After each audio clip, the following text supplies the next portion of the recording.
Good afternoon. My name is Sergeant Dwayne English. I'm the Public Affairs Sergeant for the Joliet Police Department. Thank you for joining us as we intend to provide some updates and what is arguably the most heinous crime that our city and our police department has handled. Again, thank you for being here. Just wanted to start off by letting you know that I do have a press packet for you all. However, we did suffer a small internet outage, so I was not able to complete it for you. I will send that to you once that is done, or once we are done here. Today we'll have speaking Chief of Police Bill Evans, E-V-A-N-S, and also Deputy Chief of Will County Sheriff's Office, Dan Jungles, J-U-N-G-L-E-S. Also in attendance, we have City of Joliet Mayor Terry Darcy and Joliet City Manager Beth Beatty. And lastly, we have in attendance Will County Coroner Lori Summers. However, she will not be speaking. Without further ado, I will introduce Joliet Police Chief Bill Evans. Good afternoon, everybody. I'm Bill Evans, Chief of Police, City of Joliet. I wanted to begin by thanking our assisting agencies that played a very significant role in this investigation.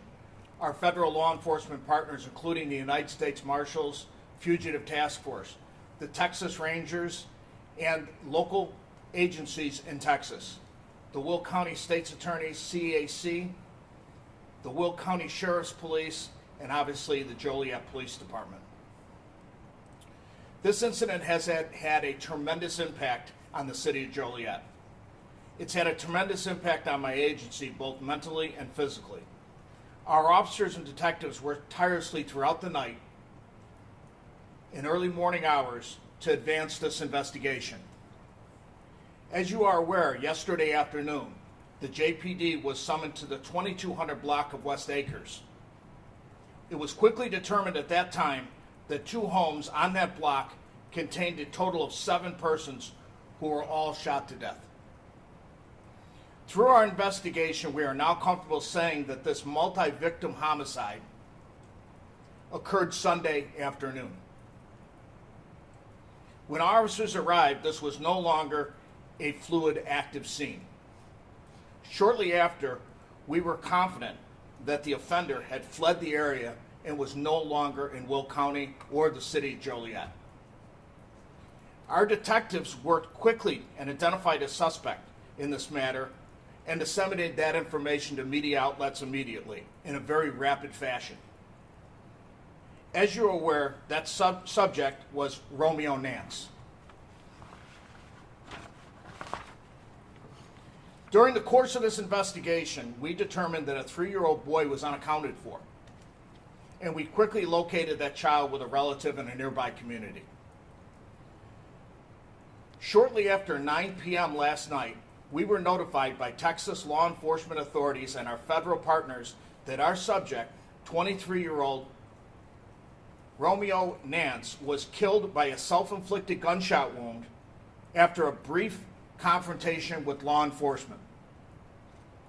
We have confirmed the victims in this case were of a variety of different ages. Inside the residence at 2212, there was 4 females, aged 14, 16, 20, and 38. There was also a 38-year-old male at that residence. All were deceased. At the address of 2225, there was 1 female, age 47, and a male victim, age 35. They too were deceased. I want to remind everybody this is still a very complicated and active investigation. We are still relatively limited in how much information we can provide, but we will continue to get as much information to you in a timely fashion when that information is available. Thank you. Good afternoon, everyone. My name is Dan Jungles. I'm a Deputy Chief with the Will County Sheriff's Office, and I'm going to give you a brief synopsis of what has occurred thus far involving the Will County Sheriff's Office. On January 21st at approximately 4:27 p.m., deputies with the Will County Sheriff's Office were sent to an address at Pheasant Run Apartments, located off of Pheasant Run Road and Route 53 in Joliet Township. While deputies were en route, they were advised that there was a man found bleeding from the head for an apparent gunshot wound. Deputies located a critically injured male, later identified as Toyosi Bakari, age 28, of Joliet, who was originally from Nigeria. Deputies began to perform life-saving efforts on Mr. Bakari at that time. He had a single gunshot wound to his head, which entered through the left portion near his eye. It is believed that the weapon used in this incident was a 9mm handgun, but further confirmation is needed from the Northeastern Illinois Regional Crime Lab that the Will County Sheriff's Office uses.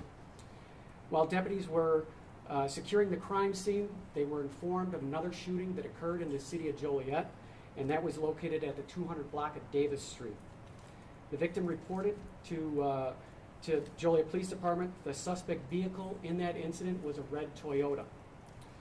Toyosi Bakari was transported to St. Joseph Hospital in Joliet, where he succumbed to his injuries.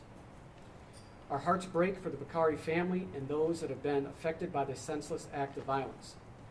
Once detectives and crime scene investigators were on scene, it was clear that robbery was not a motive to this.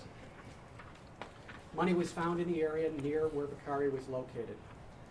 Detectives learned that he had exited his residence in an attempt to purchase some cigarettes at a local gas station.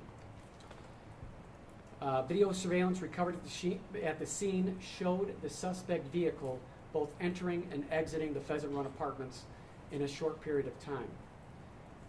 This vehicle matched the same description as the Joliet shooting. By 8 p.m., law enforcement was able to identify the suspect vehicle as a red Toyota Camry bearing license plate Q730412.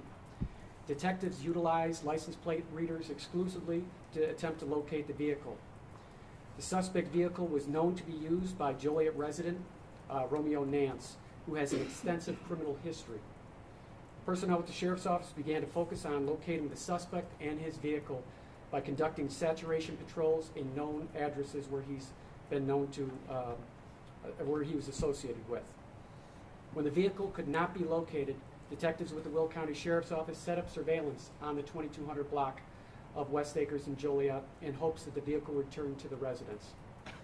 When the vehicle could not be located and the vehicle's movements were no longer active, as a matter of public safety, the Will County Sheriff's Office released the identity of that suspect vehicle. It was at this point that we believed that Mr. Nance had fled the Will County area and was no longer a danger to the public. Detectives with the Will County Sheriff's Office went to 2212 West Acres to contact the registered owner of the suspect vehicle. Detectives received no response at that residence.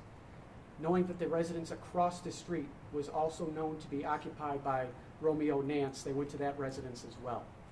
It was at that time that they noticed blood located on the front of the door and fresh gunshot wounds to the door. Detectives, under exigency circumstances, made entry into the home and located two deceased individuals. The Joliet police were contacted at that time by detectives. Once Joliet arrived on scene, a team of officers from the Will County Sheriff's Office and the Joliet Police Department went to the other address across the street at 2212 West Acres and discovered 5 more deceased individuals. All available law enforcement resources, including the Federal Bureau of Investigation, the United States Marshal Service, were being utilized to locate Romeo Nance and the suspect vehicle. Shortly before 6 p.m., members of the Will County Sheriff's Office, who were coordinating with the U.S. Marshals, advised that Romeo Nance was believed to be traveling in the state of Texas. By around 8 p.m., a helicopter had located the suspect vehicle on I-35, and Texas law enforcement was mobilizing additional resources to stop the vehicle. The Will County Sheriff's Office learned that the suspect, Romeo Nance, pulled his vehicle into the gas station in Natalia, Texas. Task force officers with the United States Marshal Service observed Mr. Nance armed with a firearm fleeing from the vehicle. It's at that time they gave chase to him. He rounded the corner around the gas station and decided to take his life. As a reminder, these investigations are still in their infancy, and detectives are still gathering additional information, and evidence must be processed by crime labs. We know there may be many questions that you may have regarding this case and motives and circumstances involving this incident. Many cases like this, we may never know the truth or the motives behind these senseless killings. So many agencies were involved in bringing this case to a conclusion. The Will County Sheriff's Office would like to thank the Joliet Police Department, the Federal Bureau of Investigation, the United States Marshals Service, the Texas Department of Public Safety, the Texas Rangers, and many other agencies associated to the U.S. Marshals Service that were task force officers on it. Mr. Nance's reign of terror in our communities in Will County is now over.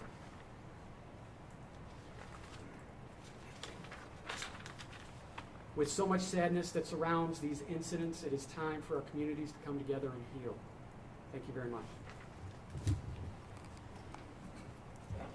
We will take a few brief questions, and let me echo the comments by Chief Evans and Deputy Chief Jungles that this is a very active investigation still, despite what occurred last evening in Texas. Thank you.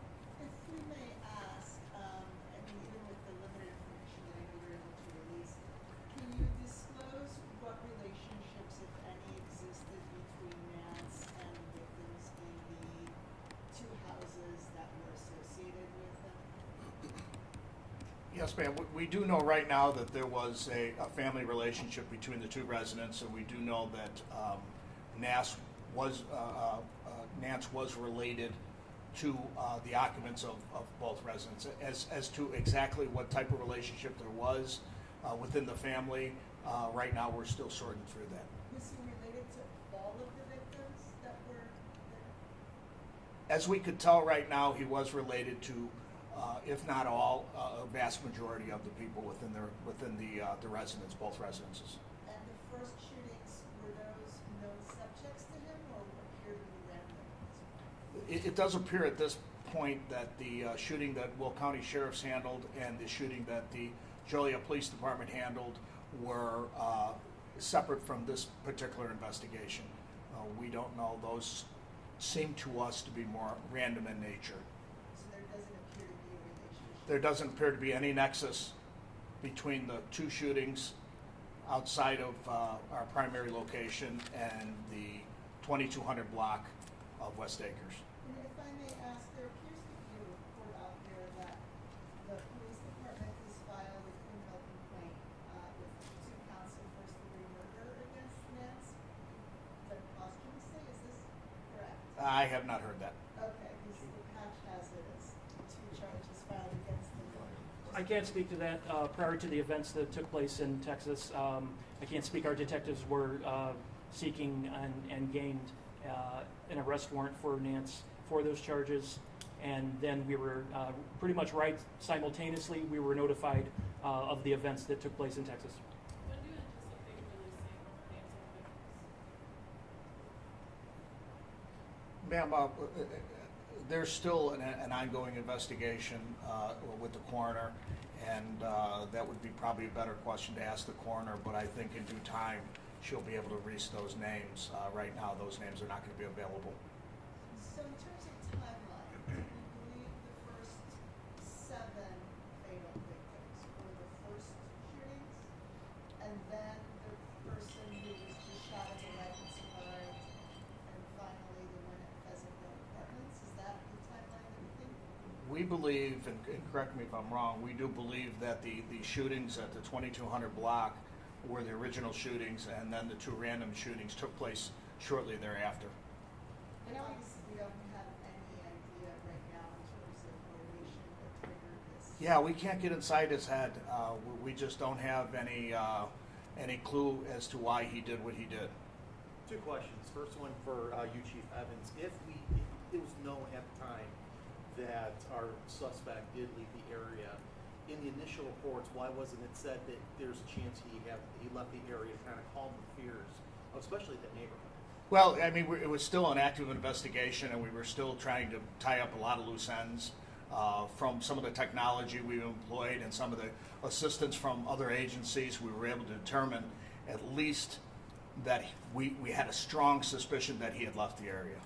And the second one to Deputy Chief Jungles. Knowing that you guys were in the Joliet city limits for this surveillance, Why was it until it was discovered there were bodies in the scenes of the West Acres house that Joliet Police was notified not right away when the surveillance was taking place, so they were aware in case somebody else called? No, Joliet was 100% aware that we were doing surveillance on the residents because we had established that both our shooting and their shooting that occurred during the around 4:30ish were connected. So once we were able to determine that and tried to locate the vehicle, once we weren't able to locate the vehicle, we were just waiting for it to come home, and that's when we set up the surveillance. And a follow-up, why was there such a 4-hour gap between the end of the surveillance and the discovery of the scenes? Could you repeat that? Why was there that 4-hour gap between the end of the surveillance and the discovery of the bodies of what we know is now the crime scene?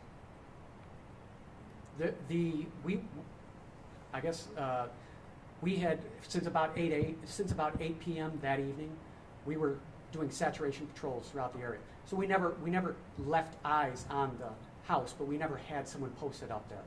So what we did is once we couldn't locate the vehicle and all the leads were kind of dead for the evening, we set up on the house, and that's when we decided, okay, there's been no movement on the vehicle. We have not seen it on any of the LPR cameras. And that's when we decided to try to make contact with the homeowner because we wanted to get that information out to the public that this vehicle may be on the loose somewhere in another jurisdiction. And one more question, I'm assuming that ring cameras in the area have been pulled and you guys are still investigating those as well? That is correct. Okay, thank you. I know you said money wasn't taken in the shooting of the 28-year-old, the fatal shooting. Was anything taken at any point in these murders? Not in ours, no. How well known is the suspect to law enforcement, and is there any other information available about him? Any information about the suspect? Yeah, where he lived, what his That information I don't have access to right now. Chief Evans, have police been called in the past to the 2 homes on West Acres for any domestic issues or any service I can't calls? answer that right now, but we were familiar with the addresses. What about the license plates? I think the photos that were circulated last night showed Texas license plates on the red Camry. Is that anything you guys know about yet, or is that still being under investigation as far as how those may have ended up on? Yeah, John, from what our investigation has revealed, we do think that he stopped at a mall someplace in Texas, and he was able to steal some Texas license plates and put them on the vehicle to throw off law enforcement. So that's what the theory is right now. And he had no known connection as far as like family members or anybody in Texas there? We haven't established that yet, so I couldn't answer it, but at this point, we don't believe he had any relatives or any connection to the state of Texas. Was a weapon recovered at all throughout the investigation of the scenes? I can't admit that. I can't tell you right now. There was word that one of the victims was a corrections officer with the Joliet Treatment Center. Is that something that you can We have not confirmed that yet. Oh.